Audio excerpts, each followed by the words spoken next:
Hey folks, it's Muck. Progressive movements have given us a lot, and no matter what side of the political spectrum you find yourself in, unless you're an idiot, this is pretty difficult to deny. Even if you're not necessarily open to the most left-wing stuff, if you have half a brain, you're not against any sort of civil rights movements. But some progressive movements are a lot more polarizing. And in today's age of social media, these movements pick up traction 1,000 times quicker than they ever could have 100 years ago. One example of this is the anti-work movement. Today I'm going to tell you about the rise and kind of hilarious fall of the movement, especially on Reddit. Governed by the motto, unemployment for all, not just the rich, the anti-work movement aligns itself with many socialist movements. Not everyone's cup of tea, but clearly for some people it was. Even today, the subreddit has 2.5 million users who support the movement.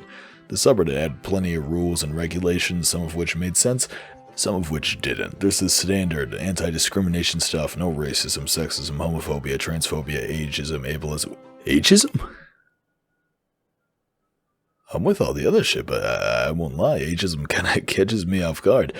Don't really see how that can make any difference in this subreddit, but hey, I'm not a moderator. You're also not allowed to post anything that supports any employers, landlords, politicians, or cops.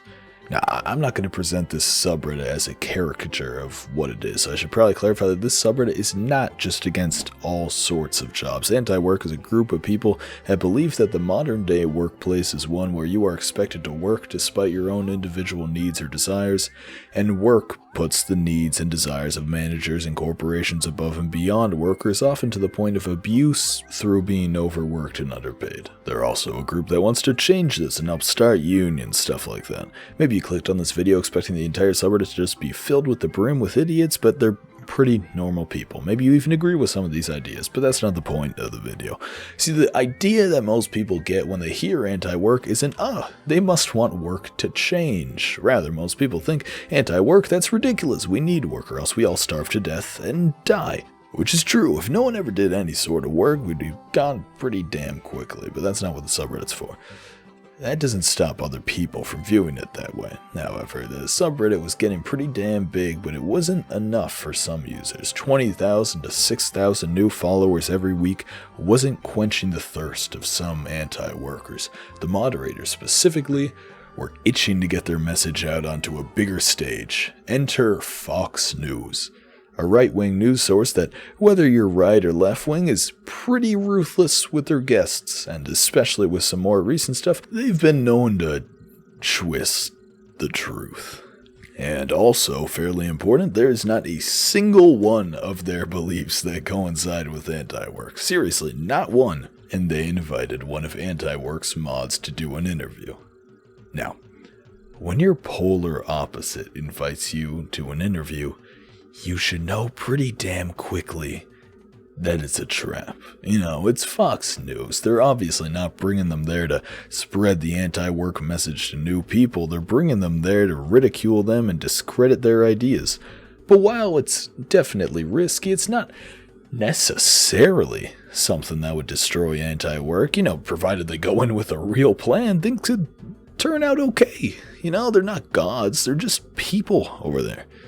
The day of the interview came, and my god was it disastrous. The mod who did the interview donned the name of Abolish Work, and she put zero effort into any sort of preparation. She pulled out the worst webcam she could find on either side of the Mississippi, didn't make eye contact with the camera once, and swiveled in her chair throughout the entirety of the interview, exposing her messy-ass room. And listen, I'm not exactly dressed up to the max every day. Hell, I was in a tank top and pajama pants as I wrote the script, and there's nothing wrong with that. You want to know why there's nothing wrong with that? Because I'm not on air with one of the largest fucking news sources in the United States of America. If you're going on Fox News to millions of viewers, and you know damn well that your interviewer is going to be in a suit and tie, hairstyled and all, you can at least brush your hair. This, while pretty bad for the image of anti-work, wasn't the worst part of it. As evidenced by everything I just said, Abolish Work made next to no effort to prepare for the interview. Throughout the interview, Jesse Waters, the fellow who's interviewing her, makes bullshit points that can be super easily disproved, and she just doesn't disprove them. It all culminates here when Jesse Waters asks her what she does for a living. I'll just roll the clip. But I think one of the what do you think is like a good work day? How many hours is a solid work day in your ideal society?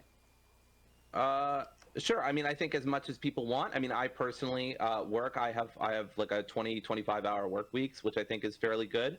So I would like less work hours. And what do you do, Doreen? I'm a dog walker. A dog walker. Okay. Yes. And how? So how old are you, if you don't mind me asking? Sure, I'm 30. You're 30. Okay.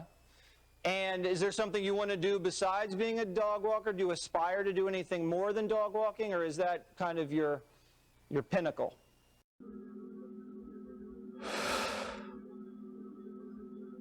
Holy shit. There's literally no worse candidate they could have picked for this job.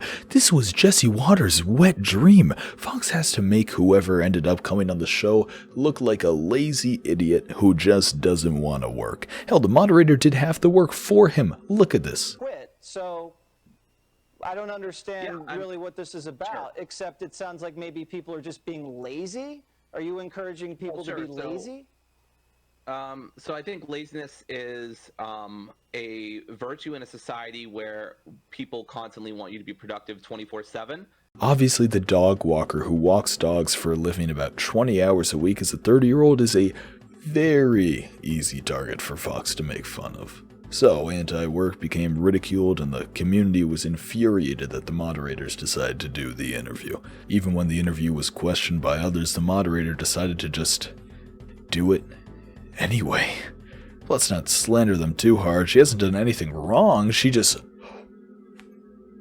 Oh, this was a really bad choice for representation. People on the subreddit were pretty pissed about this, mainly because they felt like it was unfair for the moderators to try and represent the entire community because, well, they didn't represent the entire community. At the end of the day, moderators play a role in moderating, but that's it. They have the power to delete comments and posts within the rules of the subreddit, which are usually restricted to don't be really racist and don't say slurs. So it's pretty strange that these moderators would be the poster child for the movement when there are people who have actually done extensive research into the subject. It's like if we sent a random low-level government worker to a peace summit. The moderators came out with this statement essentially saying, hey, well, we actually did a bunch of other interviews without your consent and without you knowing, so we thought we'd be prepared, which obviously pissed everyone off even more.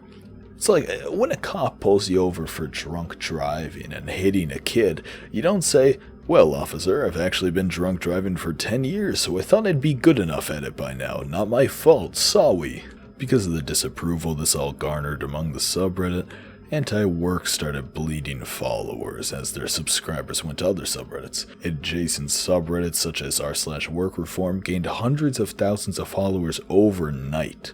They were tired of how the moderators tried to lead their movement without the consent of the people actually in the movement.